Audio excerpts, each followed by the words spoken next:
సంగతులు. ఇగో ఇయ్యాల కూడా మంచి మంచి ముచ్చట్లను పట్టుకొని వచ్చిన. అవన్నీ చూడాలి కదా, మరి చూడాలంటే ఏం చేయాలా? ముందుగా హెడ్లైన్స్ చూడాలా. ఇంద్రలోకాన్ని ఏలబోతున్న చంద్రాలు, దేవలోకంగా పోతున్న తుళ్ళూరు. పోలీస్ మంత్రికి దొరికిన పని, ఆగమాగమైన నరసన్న.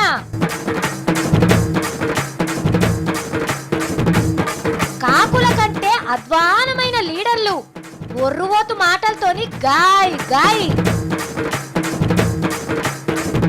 అబ్బకు మంది ఇయ్యాలే, సస్తే పైసలు ఇయ్యాలే, తాగుబోతుల ఇచ్చంత్రాల డిమాండ్లు. ఇగో నేను మీకు ఇప్పుడు ఒక కథ చెప్తా. ధృతరాష్ట్రుడు పాండవులకు అర్ధరాజ్యం ఇస్తున్నా, కాడవ ప్రస్థాన్ని రాజధాని చేసుకొని మీ రాజ్యాన్ని పాలించుకోండి అని రాజ్యం అప్పగిస్తాడు. ఇక కిష్ట పరమాత్ముడు వాస్తుకు అధిపతి అయిన ఇంద్రుణ్ణి పిలిపించి పాండవులకు మంచి రాజధాని నగరం కట్టించేయమని చెప్తాడు. ఇక ఎంబడ ఇంద్రుడు దేవుళ్ళ ఆస్థాన ఆర్కిటెక్ట్ గదేనులా ఇంజనీర్ మయునికి ఆ పని అప్పచెప్పంగానే జల్లిన అవ్వల్ దర్జా నగరాన్ని కట్టించి పాండవుల చేతిలో పెడతాడు. ఇగో ఇది పురాణంల కథ. ఈ కథకు మన చంద్రాల సార్కు లింక్ ఉన్నది. గదేందో మీరే చూడండి. మన పాలొల్లు కొత్తపట్నం కట్టుకోబోతున్నారు కదా, ఇక దానికి ఏం పేరు పెట్టాలని చంద్రాల సారు ఆయన తమ్ముళ్ళు బగ్గా ఆలోచన చేసి పుస్తకాలు, పురాణాలు, శాస్త్రాలు చదివి మంచి పేరును దొరకబట్టిండ్రు. ఆ పేరేందో చంద్రాల సార్ నోట్తో చెప్తేనే మంచిగుంటది. ఈనండ్రి. ఈ నగరానికి అమరావతిని పేరు పెట్టడమే కాకుండా ప్రపంచంలోనే ఒక మోడర్న్ సిటీగా, ది బెస్ట్ సిటీగా అమరావతి. అబ్బా పేరు మంచిగుందిలే. మరి మస్తు పేర్లుండంగా గీ పేరే పెట్టాలని చంద్రాల సార్కు ఎందుకు దోషింది అని డౌట్ పడకుండ్రి. దానికో చరిత్ర ఉన్నది. ఇంద్రుడు పరిపాలించిన నగరం అమరావతి. ఇప్పుడు చంద్రుడు పాలిస్తాడన్నట్టు. మొదలు జపాన్ దేశంలోన్న టోక్యో పట్టణాన్ని అచ్చుగుద్దినట్టు ఈడగట్టాలనుకున్నాడు. మళ్ళేమైందో మనస్సు సింగపూర్ మీదకి గుంజుకపోయింది. మరి సింగపూర్ పట్టణాన్ని వాస్తు ప్రకారం కట్టిండ్రో లేదో గాని సారైతే సింగపూర్ ను దాటేస్తందుకు మంచి ఉపాయం చేసిండు. ఇప్పటికే పవర్ఫుల్ వాస్తు వచ్చింది. దానికి తగినట్టు పవర్ లో కూడా బలం ఉంటే, పేరులో కూడా బలం ఉంటే ఇంకా దూసకపోయే అవకాశం వస్తుంది. ఆవు సారు, మోడీ సార్ని దాటేస్తట్టే కొడుతున్నావు. హైదరాబాద్ ప్రపంచ పట్టణంలో ఉందంటే తెలంగాణ ప్రభుత్వమే క్లెయిమ్ చేస్తున్నారు మేము ధనిక రాష్ట్రం అని. ధనిక రాష్ట్రం రావడానికి 6 నెలలు మీరేం చేశారు? చేసింది తెలుగుదేశం పార్టీ చేశాం. 9 ఏళ్ళు వెళ్తేనే హైదరాబాద్ ని లేవట్కపోయి ప్రపంచ పటం లిరికిచ్చినావు. ఇక ఇప్పుడు అమరావతి పట్నాన్నే పుట్టిస్తున్నావు కాబట్టి దాన్ని అంతరిక్షంలో పెడతాడు కావచ్చు sir. Sir all the best. పోలీసులకు ఇన్నోవా బండ్లు, కొత్త సైకిల్ మోటార్లు, బొల్లేరో బండ్లు, ఫేస్బుక్లు, వాట్సాప్లు ఎన్నున్నా కూడా హైదరాబాద్ లో బట్టెవాసగాలు మాత్రం భయపడతలేరు. ఓ దిక్కు హైదరాబాదు దునియా లెవెల్లో పేరు పోవాలని సీఎం సార్ రణలాడుతుంటే దునియాకెల్లా క్రైమ్ సిటీ చేద్దామని లంకగాలు పనిచేస్తుండ్రు. ఒక్క హైదరాబాద్ లోనే కాదు, రాష్ట్రం అంతటా ఇప్పటి సంది ప్రతొక్క చౌరస్తాల బుడ్డ కెమెరాలు పెట్టుడు తప్పదనిపిస్తుంది. రాష్ట్రంలా అంత శాంతంగానే ఉన్నదని మన పోలీస్ మంత్రి నాయని సారు మండలిల తొడగొట్టి చెప్పిన ముచ్చటిన్నరో ఏందో. లంగగాళ్ళంతా బయటకొచ్చి ఇగో మేమున్నామని చూపెడుతున్నారు. నల్గొండ జిల్లా సూర్యాపేటల ఎక్కడి నుంచి వచ్చిండో ఎందుకు వచ్చిండో గాని ఓ బట్టెవాసుగాడు పోలీసులను తుపాకీతోని కాల్చిండు. అన్యాయంగా ఓ కానిస్టేబుల్, ఓ హోంగార్డు చచ్చిపోయిండ్రు. ఓ పెద్ద పోలీస్ సిఐ సార్కు ఇంకో హోంగార్డుకు తుపాకీ గుండ్లు తలిగి మస్తు రక్తం పోయింది. అరే నడి రాత్రి ఎవడో సాటుంగా తిరుగుతున్నాడని చూసి ఎవలయ్యా నువ్వు, ఆగు ఓ పారాగు నిన్ను చెక్ చేయాలా అని అన్నారట. గంతే తుపాకీతోని తుట్ట కాల్చి అవతల పడ్డాడట అవులగాడు. మొన్న గీ సరూర్ నగర్లో కూడా గిట్లనే ఆయే. జింకలబాయి అనేకాడ పంచంగాలు చూస్తాయిన మీద ఎందుకు పగబట్టిండ్రో ఏందో తుపాకీతోని కాల్చిపోయిండ్రు. గిట్లా ఉత్త మనుషులను కాలిస్తే నాయని సార్ కెరకైతలేదనుకున్నారో ఏందో ఇప్పుడు చక్కగా పోలీసు వాళ్ళకే సూటు పెట్టిండ్రు. దేంట్లోనైనా చెడు నెంచి మంచి నెంచాలంటారు. మరి జరంత గట్టి సూపు చూడకపోతే రేపు ఇంకెన్ని తీర్ల ముచ్చట్లిన్నో ఏందో. ఆడోళ్ళ మీద షిడాయింపులే చేయని దేశం ఇండియా. ఆడోళ్లను అక్క చెల్లెలెక్క ఆదరిస్తున్న దేశం భారతదేశం. దేశంలో మహిళా మనుల భద్రతకు పెద్దపీట. అత్యాచారాలు లేని రాష్ట్రం యూపీ, దొంగతనాలు లేని రాష్ట్రం బీహార్. ఏంది ఏప్రిల్ 1 నిన్న కదా గిసొంటి పూలు చేసే ముచ్చట్లన్నీ గీయాల చెప్తుంది గీ పిల్ల అని అనుకుంటున్నారా? ఇగో గీ జడ్జి మేడం లెక్క అందరు చేస్తే ఖచ్చితంగా అసొంటి వార్తలు రోజు మన పేపర్లో చూడొచ్చు. న్యాయం బతికే ఉందుల్లా బతికే ఉంది. గీ బద్మాషిగాళ్ళకి శిక్షలు పడుడే సాధ్యం. సచ్చేదాకా వీళ్ళను జైల్లోనే ఉంచాలని తీర్పు చెప్పింది జడ్జి మేడం. అయ్యో పాపం అని ఏమన్నా జాలిగిట్ల పడేరు. గీ బట్టే వాషగాలు చేసిన పనులు విన్నాక మీరు కూడా మంచిగా అయిందని అంటారు. గాని మన పక్క రాష్ట్రం కర్నూలు జిల్లాల 20 మంది ఆడోళ్ళని షిడాయించిండ్రీళ్ళు. ఇలా కండ్లను కాకులు ఒడవా ఎంకులాడంగా ఆఖరికి పోలీసు వాళ్ళకి దొరికిండ్రు. ఇక కోర్టుకు పట్టుకపోతే ఈ లత్కోరగాళ్ళకు సాయం చేస్తేందుకు ఒక్క వకీల్ కూడా ముంగట్కి రాలే. అబ్బో ఇంకా ఈ సార్లను కావలిగాస్తందుకు పోలీసు వాళ్ళ తిప్పలు చూడుండ్రి. జడ్జి మేడం కాడికి పట్టుకపోతే సచ్చేదాకా జైల్లో పెట్టుమని 5 లక్షల రూపాయల జుర్మానేసింది. బయటికి వచ్చినాక చూడుండ్రి ఈ ఎచ్చిడిగాల దుంకుడు చిన్నగా లేదు. ఈయన చూడుండ్రి పండ్లు కొరుక్కుంటా పోటులు తీస్తున్న ఈ లేఖర్ల మీదకి ఎట్లూరుకొస్తున్నాడో.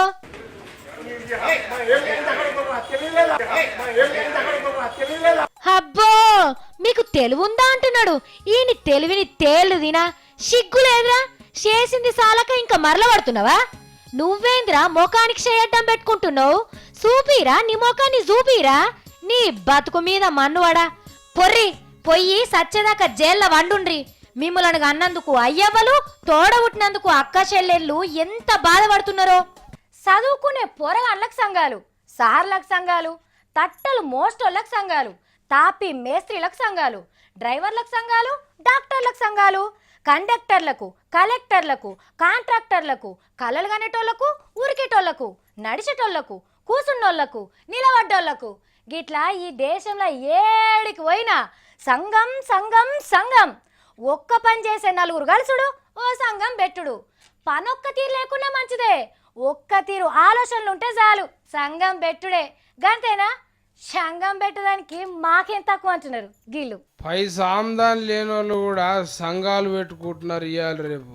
మేము పెట్టుకోవద్దా అంటని తాగుబోతులమంతా ఇచ్చుకొని ఇగో అఖిల భారత తాగుబోతుల సంఘం అంటని మొన్ననే ఒకటి పెట్టుకున్నాం. మరి ఏం తక్కువ చెప్పుండ్రి మాకు. క్లిష్ట పరిస్థితులలో దేశానికి ఎవరే అవసరమయ్యేది మేము కాకుంటే. సైలెన్సు. మొదలు మా డిమాండ్లు ఈనుండ్రి. ఫస్ట్ డిమాండ్ ఏంటంటే తాగుబోతుల మంచి అలకదక్కువల లెక్క చూడొద్దు.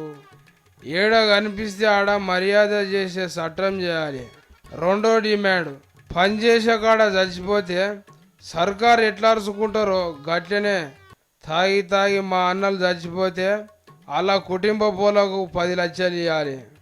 సర్కారు గింత ఆమ్దాని వస్తుంటే గిలాసులకు నీళ్లకు కూడా మా తన పైసలు తీసుకుంటున్నారు దుకాణ పోళ్ళు.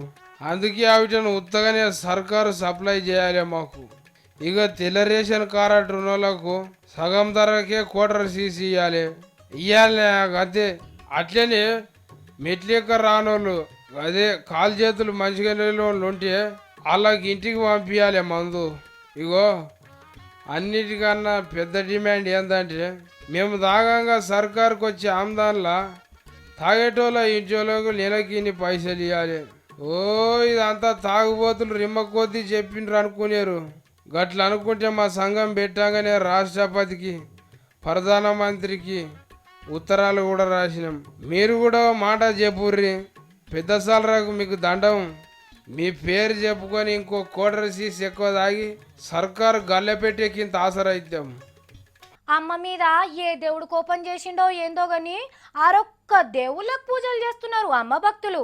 అమ్మ మీద ఏళ్ళనాటి శనున్నదని నవగ్రహ పూజలు చేసేటోళ్ళు కొందరైతే అమ్మ కోసం గుండ్లు కరిగించుకొని పొర్లు దండాలు పెట్టి మోకాల మీద నడిచి పైత్యాన్ని ఎన్ని రకాలుగా చూపించచ్చు.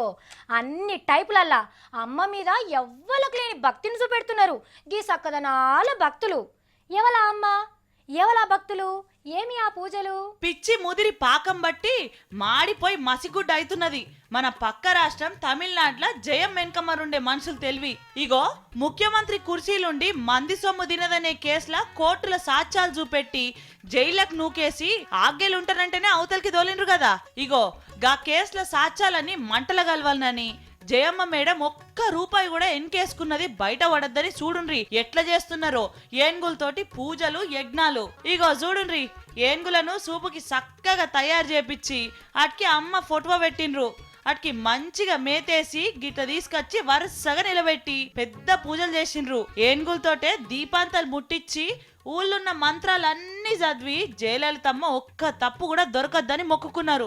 మరి గిట్లా మొక్కుకున్నందుకన్నా కేసుల కాగితాలన్నీ మాయమై జయమ్మ నియతిగా బయటకు అత్తదో చూడాలే. అలా పూజల మహిమ ఏ పాటి గొప్పతనందో. ఇగో రాజమౌళి ఈగ సినిమా వచ్చింది, మొన్న నడుమనే దోమ సినిమా కూడా వచ్చింది. ఈగ సినిమాల దోమ సినిమాల హీరోలు వేరైనా కథల కాన్సెప్ట్ మాత్రం ఒకటే. ఈగ దోమ అటి పగను ఈలన్ల మీద తెలుసుకున్నాడు. ఇగో రాజమౌళి ఈగ సినిమాను ఇంగ్లీషులో దోమ సినిమాను యూట్యూబ్లో చూసిందో లేకుంటే సీడీ కొనుకొచ్చుకొని హోమ్ థియేటర్లు వేసుకొని చూసిందో తెలియదు కానీ గిడొక్క జంతువు కూడా గట్లనే విలన్ మీద పగ తీసుకున్నది. ఏంది ఇది పాత సినిమా కథ కాదు, నిజంగా కావాలంటే మీరే చూడుండ్రి. పాములు పగబట్టిన ముచ్చట్లు తాతమ్మలు చెప్పే కథలల్లో బగ్గనే విన్నాం గాని కోతులు పగబట్టినాయన్న ముచ్చట విన్నావా ఎక్కడన్నా? ఇగో బీహార్ రాష్ట్రంలో పశ్చిమ చంపారన్ అనే జిల్లాలో ఓ కోతి పగబట్టిందట. అసలు ముచ్చట ఏంటంటే రైల్వే స్టేషన్లో ఆడుకునే కోతి రైలు కింద పడి చచ్చిపోయిందట. ఆ కోతి మీదకి వెళ్ళి రైలు ఎక్కుతుంటే చూసిన దాని సోపతి కోతికి బగ్గ కోపం వచ్చి మా దోస్తునే చంపుతావా, నీ అంతు చూస్తా అని ఆ రైల్ డ్రైవర్ మీదకి పోయి ఎగబడి బర్ర గీకిందట. ఇక దగ్గర పట్ల మంది ఉండే వరకు పానాలతోటి బయటపడ్డాడట. గాని కోతిగా ఆడికి ఊకోలే. రోజు ఎన్నో కనబడకుండా స్టేషన్లు ఉండు, ఏదన్నా రైలు వచ్చి ఆగంగానే ఆ డ్రైవర్ల మీద పడి గీకుడు చంపేదందుకు చూసుడు. ఇగో గిట్ల కోతి చాలా మంది డ్రైవర్ల మీద పగబట్టినట్టే చేస్తున్నదట. ఇగో అందుకే వాల్మీకి స్టేషన్లో రైలు ఆపాలంటే డ్రైవర్లు గజగజ వణుకుతున్నారట. మరి ఆ కోతిని పిలిచి తప్పైందని ఒప్పుకొని శాంతి చేసేది ఏమన్నా నుంచే మంచిగుండు, కోతిని నిమ్మలం చేసేటందుకని డ్రైవర్లు అందరూ అనుకుంటున్నారట. కానీ చూస్తున్నారా, మనుషుల మీద మనుషుల కంటే కోతుల మీద కోతులకే కోపం ఏమున్నది కదా. ఒక హీరోయిన్ వాడుతున్నదంటే హీరోయిన్ వార్తనా నేను చెప్తా హీరోయిన్ వార్త అని ఎంబడబడి దండలాడిండు. ఇక సరే తమ్మి కానీ అని అన్నా. మరి మా సత్తికి ఇష్టమైన హీరోయిన్ మీద ఏం వార్త తెచ్చిండో ఏందో నేను కూడా మీతోనే చూస్తా చూడండి. హీరోయిన్ తమన్నా మస్తు తెల్లగుంటది కదా, బట్టల సబ్బుతోని ముఖం కడుక్కునేటట్టున్నది, అందుకే తెల్లగుంటది. ఇగో ఇప్పుడు సినిమాల గిరాకీ లేదంట అని హౌస్లో దుక్కునం పెట్టింది. చెవుల కమ్మలు, ముక్కు పుల్లలు, మెడల గొలుసులు తయారు చేసి అమ్ముతుందంట. డైరెక్ట్గా దుఃఖం కాడికి పోయి కొంటే ఆమెను చూసి ఆడికెళ్ళి కదలరంట అని కంప్యూటర్లు కూడా అమ్ముతుందంట. మళ్ళా విత్ ఎంత లవ్ అండ్ ప్యాషన్తో యాక్టింగ్ చేశాను. ఇప్పుడు I feel like whiteandgold.com will be as important to me. Telugu నా లెక్క సాఫ్గా మాట్లాడవస్తలేదు. నాలాంటి ప్రొఫెషన్లో ఉన్నప్పుడు కాస్ట్యూమ్స్ కానీ జ్యువెలరీ కానీ ప్రతిరోజు we are expose to so much because basically movies are a fashion driven industry. So దానివల్ల we are expose to a lot of different kind of jewellery. So ఏమనిపించిందంటే that because my dad is been in to the jewellery business. English fee కూడా చక్కగా వస్తలేరు. నడిమిట్ల తెలుగు చదువుతున్నది. నాకు ఎరకైంది. మా ఊళ్ళో అందరికీ చెప్తా ఇక నా జీతం పెరిగినాక తమన్నా తాన్నే ఎండిమోలుతాడు, చేతులకు బంగారు ఉంగరాలు చేపించుకుంటా. అట్లయితే నా పెళ్ళి అప్పుడు మా పొల్లో కూడా తమన్నా తాన్నే మళ్ళా బంగారు గోల్సులు చేపించుకుంటా, మంచిగా ఉంటాయి. గిమెకు కొత్త డిజైన్లు ఎరకనంట. చూసిండ్రు కదా, ఇక గివి ఇవాళ నేను పట్టుకొచ్చిన తీన్మార్ ముచ్చట్లు. మళ్ళీ పరి తీన్మార్ వార్తలలో కలుద్దాం. అప్పటిదాకా చూస్తూనే ఉండాలా V6.